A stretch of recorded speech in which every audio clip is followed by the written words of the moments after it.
This story, my dear young folks, seems to be false, but it really is true, for my grandfather, for whom I have it, used always, when relating it, to say complacently, "It must be true, my son, or else no one could tell it to you." The story is as follows. One Sunday morning, about harvest time, just as the buckwheat was in bloom, the sun was shining brightly in heaven, the east wind was blowing warmly over the stubble fields, the larks were singing in the air, the bees buzzing among the buckwheat. People were all going in their Sunday clothes to church, and all creatures were happy, and the hedgehog was happy too. The hedgehog, however, was standing by his door with his arms akimbo, enjoying the morning breezes, and slowly trilling a little song to himself, which was neither better nor worse than the songs which hedgehogs are in the habit of singing on a blessed Sunday morning.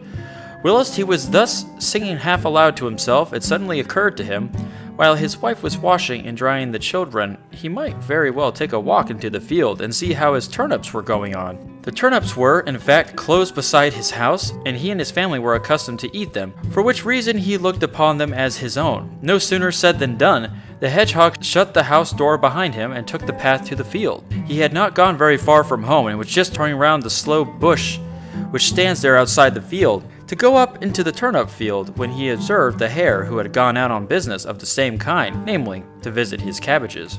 When the hedgehog caught sight of the hare, he bade him a friendly good morning, but the hare, who was in his own way a distinguished gentleman and frightfully haughty, did not return the hedgehog's greeting, but said to him, assuming at the same time a very contemptuous manner, "How did you happen to be running around here in the field so early in the morning?"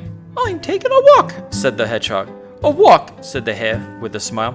"It seems to me that you might have used your legs for a better purpose." This answer made the hedgehog furiously angry, for he can bear anything but an attack on his legs, just because they are crooked by nature. So now the hedgehog said to the hare, "You seem to imagine that you can do more with your legs than I with mine." "That's just what I do think," said the hare. "That can be put to the test," said the hedgehog. "I wager, if we run a race, I will outstrip you." "That is ridiculous. You with your short legs," said the hare. "But for my part, I am willing, if you have such a monstrous fancy for it. What shall we wager?" "A golden Louis d'Or and a bottle of brandy," said the hedgehog. "Done," said the hare. "Shake hands on it, and then we may as well come off at once." "Nay," said the hedgehog. "There is no such great hurry. I am still fasting. I will go home first and have a little breakfast. In half an hour I will be back again at this place." Hereupon the hedgehog departed, for the hare was quite satisfied with this. On his way the hedgehog thought to himself, "The hare relies on his long legs, but I will contrive to get the better of him. He may be a great man, but he is a very silly fellow, and he shall pay for what he has said." So when the hedgehog reached home, he said to his wife, "Wife, dress thyself quickly, thou must go out to the field with me."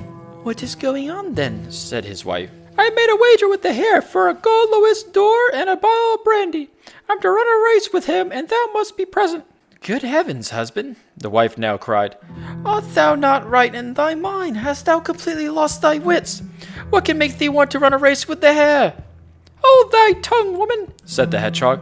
"That is my affair. Don't begin to discuss things which are matters for men. Be off, dress thyself, and come with me." What could the hedgehog's wife do? She was forced to obey him, whether she liked it or not. So when they had set out on their way together, the hedgehog said to his wife, "Now pay attention to what I'm going to say. Look you, I will make the long field our race course. The hare shall run in one furrow, and I in another, and will begin to run from the top. Now all that thou hast to do is to place thyself here below in the furrow, and when the hare arrives at the end of the furrow on the other side of thee, thou must cry out to him, 'I am here already.'" Then they reached the field, and the hedgehog showed his wife her place, and then walked up the field. When he reached the top, the hare was already there. "Shall we start?" said the hare. "Certainly," said the hedgehog. "Then both at once." So saying, each placed himself his own furrow. The hare counted, 1, twice, thrice, and away, and went off like a whirlwind down the field. The hedgehog, however, only ran about 3 paces, and then he stooped down in the furrow and stayed quietly where he was. When the hare therefore arrived in full career at the lower end of the field, the hedgehog's wife met him with the cry, "I am here already." The hare was shocked and wondered not a little, but he thought no other than that it was the hedgehog himself who was calling to him, for the hedgehog's wife looked just like her husband. The hare, however, thought to himself, "That has not been done fairly," and cried, "It must be run again. Let us have it again." And once more he went off like the wind in a storm, so that he seemed to fly. But the hedgehog's wife stayed quietly in her place, so when the hare reached the top of the field, the hedgehog himself cried out to him, "I am here already." The hare, however, quite beside himself with anger, cried, "We must have it again." "All right," answered the hedgehog. "For my part, we'll run as often as you choose." So the hare ran 73 times more, and the hedgehog always held out against him.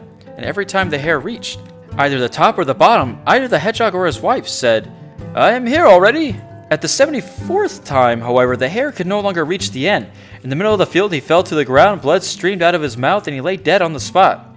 But the hedgehog took the louse d'or, which he had won, and the bottle of brandy, called his wife out of the furrow, and both went home together in great delight. And if they are not dead, they are living there still. And since that time, no hare has ever had any fancy for running races with the book's two-hander hedgehog. The moral of the story, however, is firstly that no one, however great he may be, should permit himself to jest at anyone beneath him, even if he be only a hedgehog. And secondly, it teaches that when a man marries, he should take a wife in his own position, as he himself looks. So whosoever is a hedgehog, let him see to it that his wife is a hedgehog also, and so forth.